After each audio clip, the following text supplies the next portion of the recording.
Hello, I'm John Sparks. I'm the Moscow correspondent for Sky News, and we're doing a Facebook Live on the resignation, not entirely unexpected, but the resignation of Mike Flynn, Donald Trump's national security advisor. And I thought, why don't we just go over the basics of this story very quickly before we talk about reaction here in Moscow and take some questions, because I've got my phone ready and I am ready to take some questions. Background on the story: Mike Flynn, National Security Advisor, has resigned. He did so overnight. He did two things that got himself into trouble. First thing was he spoke on the telephone to Russia's ambassador in Washington at the end of December. This before Donald Trump and his administration had begun or moved into power. And one of the things that they talked about on the phone were sanctions. There are a number of different sanctions placed on the Russian economy by the United States and others. That is something that Russia would dearly like to get rid of.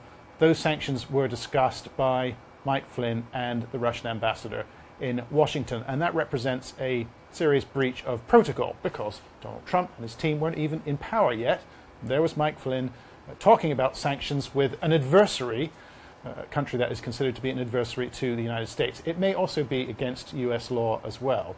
The second thing that Flynn did wrong was he lied about it. He told the Vice President, Mike Pence, that he hadn't talked about sanctions with the Russian ambassador in Washington. Now, none of this may have come to light had the US security services not been recording part or all of that telephone conversation. But it then came to light that, yes, indeed, Flynn had been talking about sanctions, that he had lied to the Vice President, and thus, I think after a couple of chaotic days in Washington, we have seen Mike Flynn forced to give up his job. Very quickly, in terms of reaction here in Moscow, it's quite interesting, actually. I mean, from Russia Today, the Kremlin's international media arm, they sent out a tweet overnight saying that Mike Flynn had retired from his job. That's a very generous interpretation of what had happened. They subsequently erased that tweet, and now reporting that Mike Flynn has resigned. Otherwise, we've seen some pretty fierce reactions from MPs here in Moscow who do not like the fact that Flynn has been made to resign. MPs like Konstantin Kosachev, he's the head of the Upper Parliamentary House's International Affairs Committee. He wrote on his Facebook page that the resignation was down either to Trump not gaining the requisite independence that he needs in the US government, or Russophobia, or hatred of Russia, has infected the new administration from top to bottom. So pretty strong words from him. A couple of MPs in the lower house, the Duma as well, they've been speaking out, like Leonid Slutsky. He's the counterpart of Konstantin Kosachev in the upper house. He said Flynn was forced to resign in an effort to damage relations between Russia and the United States. And I think that is a pretty good indication of how President Putin and his inner circle will see this. They will not see this as a positive development. Mike Flynn was a good contact for them. He was a paid contributor to Russia Today, and they have spent a lot of time, a lot of effort nurturing good contacts with members of Trump's entourage. Okay, I think we've got some questions here. Let's have a look. What does Flynn's resignation mean for the Russian government? That is a good question, and I think from the comments that we've had from 2-3 MPs this morning that it is not good news for Russia. What Russia wants to do is it wants to have a dialogue, it wants to have a negotiation with the United States, with Donald Trump, on issues like sanctions, primarily sanctions, but also on Syria, international terrorism, and the whole world order.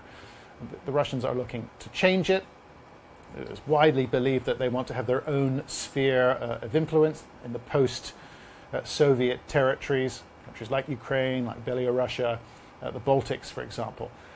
Losing Mike Flynn, in a way, is losing an important voice from inside Trump's administration. They lose influence, they lose a small amount of power that they have spent a long time trying to nurture. So I think that this will be seen as a bad event, something that is not positive for them at all. Let's see if we've got another question here.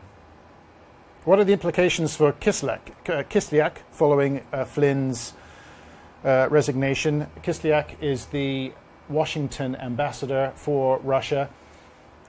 That's an interesting question, and I don't know the answer to that. I think that Kislyak was basically doing his job. He was trying to nurture good relationships with members of Trump's team, his administration.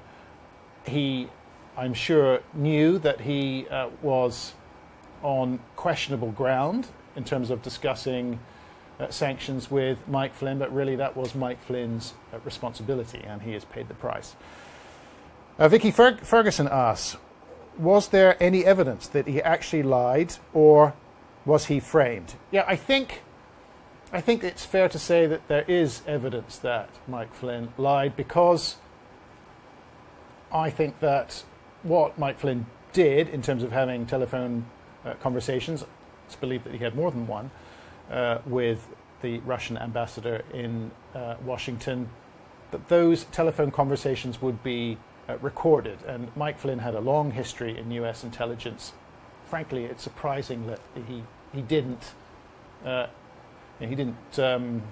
wasn't cognizant of the fact that his conversations with the ambassador were being recorded. That is surprising, but I think that, yes, there is sufficient evidence, I think we can say that, that he was talking about sanctions. It was interesting that the next day after this conversation, he told the Washington Post that he couldn't fully remember the things that he had discussed. There was a slight rolling back in an interview he had done with one of the US newspapers after the conversation. But yeah, I think that we can assume fairly that he did lie, and he has paid the price.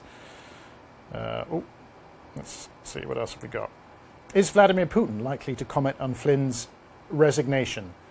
No, he's not likely to comment. He won't comment on this. We have heard from his secretary, the presidential spokesman, Dmitry Peskov, just in the last few minutes, and he said exactly that, that it was an internal matter for the United States, that they weren't going to comment. This is pretty sensitive ground for them.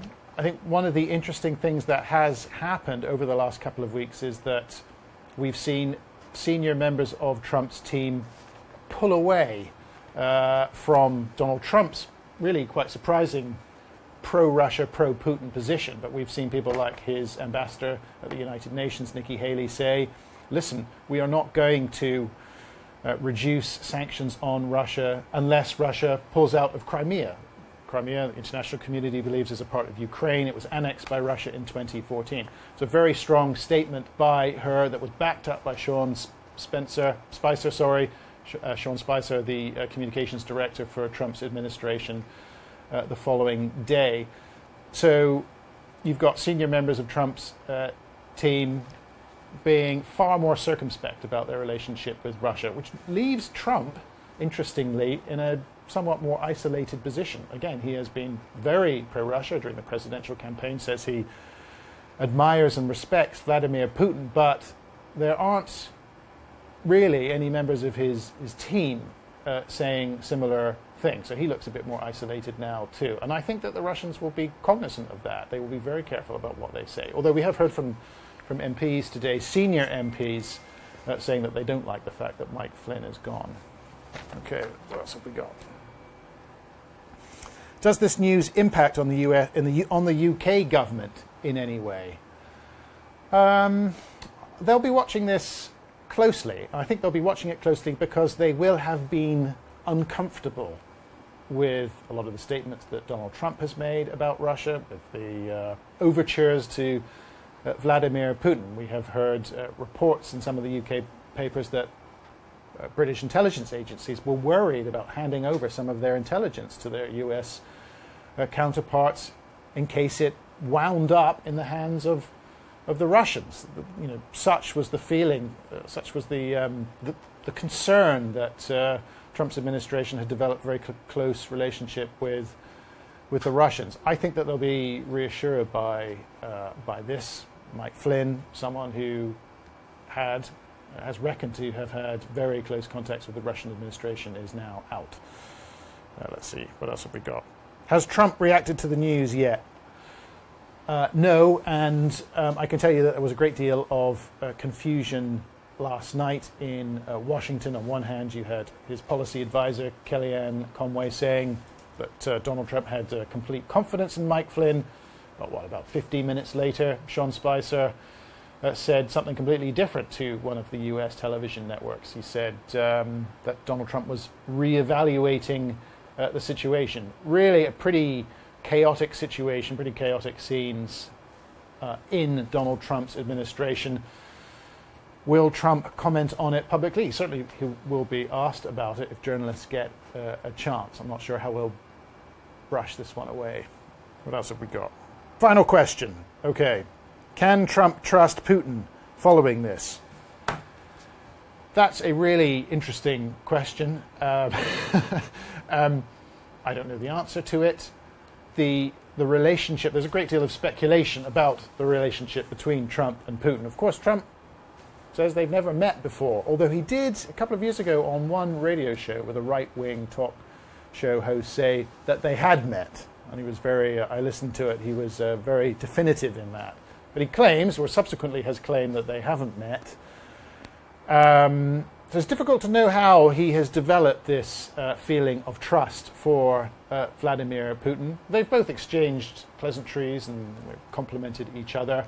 I think what is important is that it has become more difficult over the last month or so for Donald Trump to retain this pro-Russia position. It's getting more difficult for him. We now have his national security advisor essentially admitting that he was talking about sanctions with the Russian ambassador in Washington, that he had a close enough relationship to pick up the phone and talk about sanctions with an American adversary. I think that makes it more difficult for Donald Trump to, in his words, do deals, in this case with the Russians. With that, shall we leave it there? Thank you very much for those people who were listening. Thank you very much for your questions, and it's goodbye from Moscow.